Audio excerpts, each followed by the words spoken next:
फिर दिन हुआ,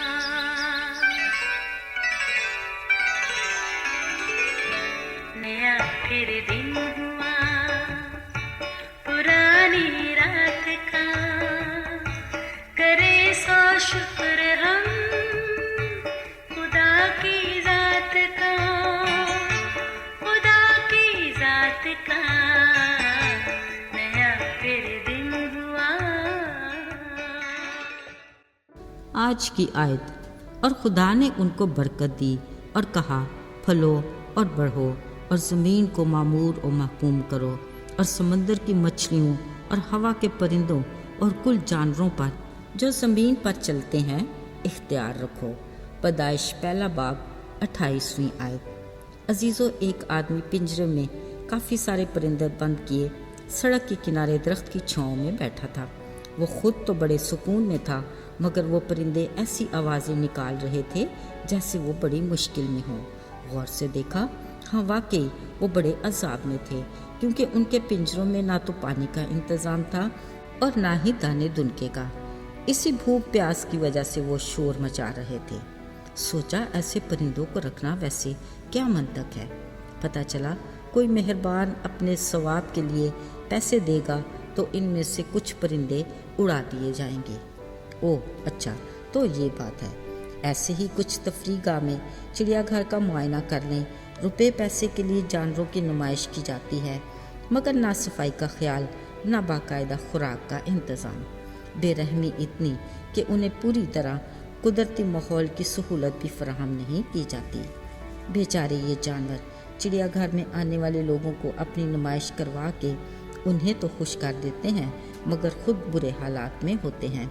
इसी तरह घर में रखे पालतू जानवर भी 2-4 दिन तो उनका बड़ा चाव किया जाता है, मगर बाद में ना चाव रहा ना उनका चारा।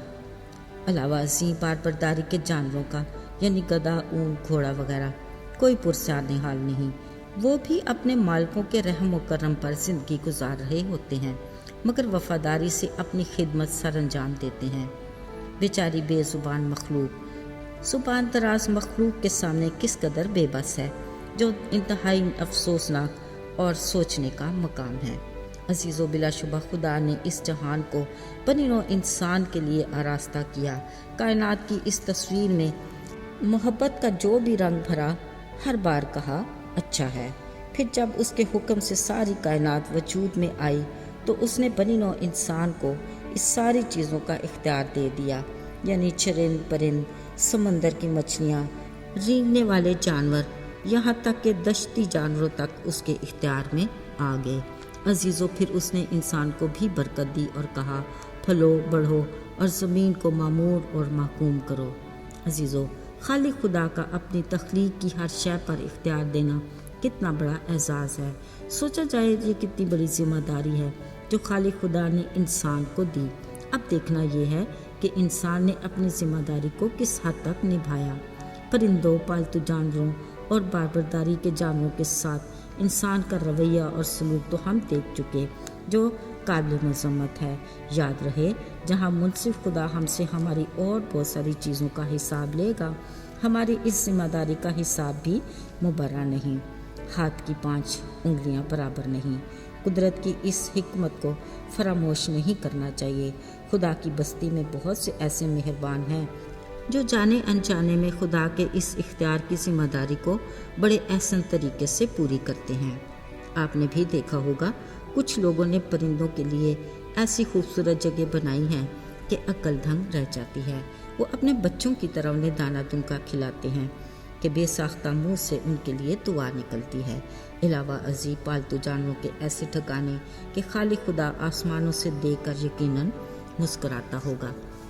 अजीज़ों, वैसे सोच कर हैरत होती है कि बनी नौ इंसान को खुदा ने जिस पर इख्तियार दिया और जिसकी जिम्मेदारी सौंपी, वो तो इंसान निभा ना सका, मगर उसने अपने ही जैसे इंसान को कमज़ोर, मजबूर, लाचार समझकर अपने इख्तियार में कर लिया और अपनी मर्ज़ी के ताबे करके गुलामी के शिकंजे में जकड़ लिया। अजीज़ों, जुल्म और सितम, हक तलफी के किस्से हमारे माशरे में ज़ुबान ज़द आम हैं और वाक़यात ढके छुपे नहीं। ذرا سوچیں خالق خدا نے کب کسی انسان کو دوسرے کسی انسان پر حاکم مقرر کیا اور اس کی زندگی کا مالک ٹھہرایا؟ اس نے تو خود اپنی جان کا نذرانہ دیا کہ گناہ کی غلامی میں پڑے ہم انسانوں کو رہائی دے۔ اس نے تو خود قیدیوں کو آسمانی بادشاہی کی خوشخبری دے کر آزاد کیا۔ ہمیں اس کی بے انتہا محبت اور بے مثال قربانی کے لیے اس کے ہر پل شکر گزار ہونا چاہیے، جو بیان سے باہر اور ادراک سے پرے ہے۔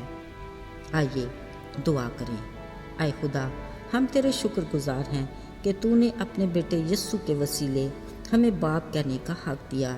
جب ہم اپنے حقوق کے حقدار ہونے کا دعویٰ کرتے ہیں، توفیق عطا کر کہ ہم اسی وفاداری سے اپنے فرائض بھی سر انجام دیں۔ توفیق عطا کر کہ ہم تیری دی ہر ذمہ داری کو تیری مرضی کے مطابق نبھا سکیں تاکہ برکت پائیں۔ یسوع کے مبارک نام میں آمین۔